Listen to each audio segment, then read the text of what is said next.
चित्र पक्षी कहा है? उत्तर है कौवे एक साथ समादरित, अनादरित, अति सम्मानित और अति अवमानित होने के कारण लेखिका ने विचित्र पक्षी कहा है। प्रश्न 2, गिलहरी का बच्चा कहाँ पड़ा था? गमले और दीवार की संधि में यस गिलहरी का बच्चा पड़ा था। प्रश्न 3, लेखिका ने गिल्लू के घावों पर क्या लगाया? लेखिका ने गिल्लू के घावों पर पेनिसिलिन का मरहम लगाया। प्रश्न 4, वर्मा जी गिलहरी को किस नाम से बुलाती थी? वर्मा जी गिलहरी को गिल्लू नाम से बुलाती थी। गिलहरी का लघुघात किसके भीतर बंद रहता था? गिलहरी का लघुघात लिफाफे के भीतर बंद रहता था। छठा प्रश्न था, गिलहरी का प्रिय खाद्य क्या था? गिलहरी का प्रिय खाद्य काजू था। सातवां प्रश्न है, लेखिका को किस कारण से अस्पताल में रहना पड़ा? लेखिका को मोटर दुर्घटना में घायल होने के कारण अस्पताल में रहना पड़ा। गिलहरी गर्मी के दिनों में कहाँ लेट जाता था? गिलहरी गर्मी के दिनों में सुराही पर लेट जाता था। गिलहरियों की जीवनावधि सामान्यतया कितनी होती है? गिलहरियों की जीवनावधि सामान्यतया 2 वर्ष से अधिक नहीं होती। गिलहरी की समाधि कहाँ बनाई गई है? गिलहरी की समाधि सोनजूही लता के नीचे बनाई गई है। 2-3 वाक्यों में प्रश्न उत्तर इस प्रकार है। पहला प्रश्न था, लेखिका को गिलहरी किस स्थिति में दिखाई पड़ी? उत्तर है, गिलहरी का बच्चा गमले और दीवार की संधि में गिर पड़ा था। उसे कौवे ने आहार बनाने के लिए अपनी चोंच से बहुत घाव कर दिए थे। इस स्थिति में गिलहरी लेखिका को दिखाई पड़ी ಅಂತಕ್ಕಂಥದ್ದು ಬರಿಬೇಕಿತ್ತು। ಎರಡನೇ ಪ್ರಶ್ನೆ, लेखिका ने गिल्लू के प्राण कैसे बचाए? आंसर ಇದೆ, लेखिका ने गिल्लू के प्राण इस प्रकार बचाए कि गिल्लू को हौले से उठाकर कमरे में ले आई, फिर रुई से रक्त पोंछकर घावों पर पेनिसिलिन का मरहम लगाई और कई घंटे के उपचार के बाद उसके मुंह में एक बूंद पानी टपकाई ಅಂತಕ್ಕಂಥ उत्तर ಬರೀಬೇಕಿತ್ತು। प्रश्न 3, लेखिका का ध्यान आकर्षित करने के लिए गिल्लू क्या करता था? उत्तर, लेखिका का ध्यान आकर्षित करने के लिए गिल्लू उनके पैर तक आकर सर से पर्दे पर चढ़ जाता था और उसी तेजी से उतरता था। यह क्रम तब तक चलता था जब तक लेखिका उसे पकड़ने के लिए न उठती।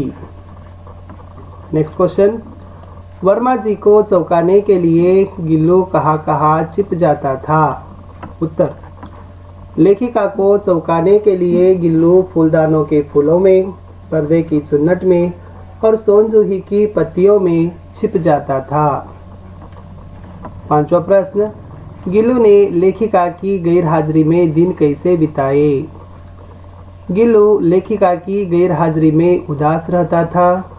अपना प्रिय खाद्य काजू कम खाता था। लेखिका घर आने तक गिल्लू अकेलापन का अनुभव पा रहा था। ಇದು ಮೋಸ್ಟ್ ಇಂಪಾರ್ಟೆಂಟ್ ಇದೆ। ಇದು ಕ್ವೆಶ್ಚನ್ಸ್ एनुअल एग्जाम ಗೆ ಬರ್ತಕ್ಕಂಥ ಚಾನ್ಸಸ್ ಅದ। ಎಸ್ 5-6 वाक्यों में उत्तर लिखे, 5-6 वाक्यಗಳಲ್ಲಿ ಉತ್ತರಿಸಬೇಕು। ಒಂದನೇ ಪ್ರಶ್ನೆ, गिल्लू के कार्यकलाप के बारे में लिखिए। गिल्लू लेखिका के घर में झूलता रहता था।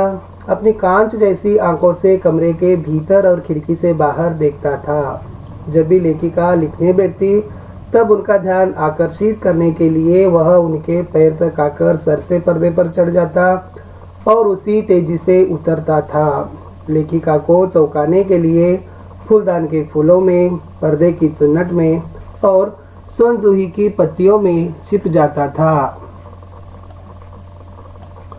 स्वतंत्रता से जीना, खेलना, कूदना, थाली के पास बैठकर चावल खाता था ಅಂತಕ್ಕಂಥದ್ದು ಗಿಲ್ಲು के ಕಾರ್ಯಕಲಾಪ ಬರೀಬೇಕು। 4 ಲೈನ್ ಬರೆದ್ರೂ ಸಾಕು, ತಮಗೆ ಖಂಡಿತ 3 ಅಥವಾ 4 ಅಂಕಗಳನ್ನು ಕೊಡ್ತಾರೆ। ಇನ್ನು ಎರಡನೇ ಪ್ರಶ್ನೆ ಇತ್ತು, लेखिका ने गिलहरी को क्या क्या सिखाया ಅಂತ ಇದೆ। उत्तर, लेखिका गिल्लू को अपनी थाली के पास बैठना सिखाया, एक एक चावल उठाकर खाने को भी सिखाया। लेखिका ने लिखते समय लिफाफे में रहना सिखाया। लेखिका ने गिलहरी को अपने साथ सही व्यवहार करने को सिखाया।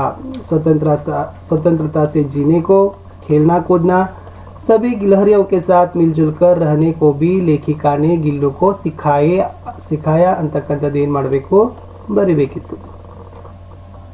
नेक्स्ट गिल्लू के अंतिम दिनों का वर्णन कीजिए ಅಂತ ಇದೆ. ಇದು ಕೂಡ मोस्ट इंपॉर्टेंट क्वेश्चन ಇದೆ विद्यार्थिಗಳೇ. गिलहरियों के जीवन के अवधि 2 वर्ष से अधिक नहीं होती. गिल्लू ने अंतिम दिन न तो कुछ खाया और न ही बाहर गया. पंजे इतने ठंडे हो रहे थे कि लेखिका ने हीटर जलाकर उष्णता देने का प्रयास भी किए, परंतु कुछ लाभ नहीं हुआ. सुबह की पहली किरण के साथ ही वह चिरनिद्रा में सो गया. लेखिका ने गिल्लू की समाधि सोनजूही की लता के नीचे बनाई ಅಂತ ಪ್ರಶ್ನೆ ಇತ್ತು. ಕಡೆ ಪ್ರಶ್ನೆ ಉತ್ತರ ಇದೆ. ಸೊ ದಯಮಾಡಿ ವಿಡಿಯೋಗಳನ್ನು ಲೈಕ್, ಶೇರ್ ಹಾಗೂ ಸಬ್ಸ್ಕ್ರೈಬ್ ಮಾಡಲು ಮರೆಯದಿರಿ.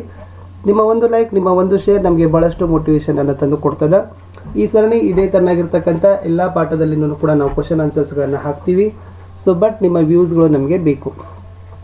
लास्ट क्वेश्चन इತ್ತು गिल्लू के प्रति वर्मा जी की ममता का वर्णन कीजिए. महादेवी वर्मा जी को पशु पक्षियों से अत्यंत प्रेम था. पशु पक्षियों को भी उनसे बहुत लगाव था. घायल हुए गिलहरी को हौले से उठाकर अपने कमरे में लाई.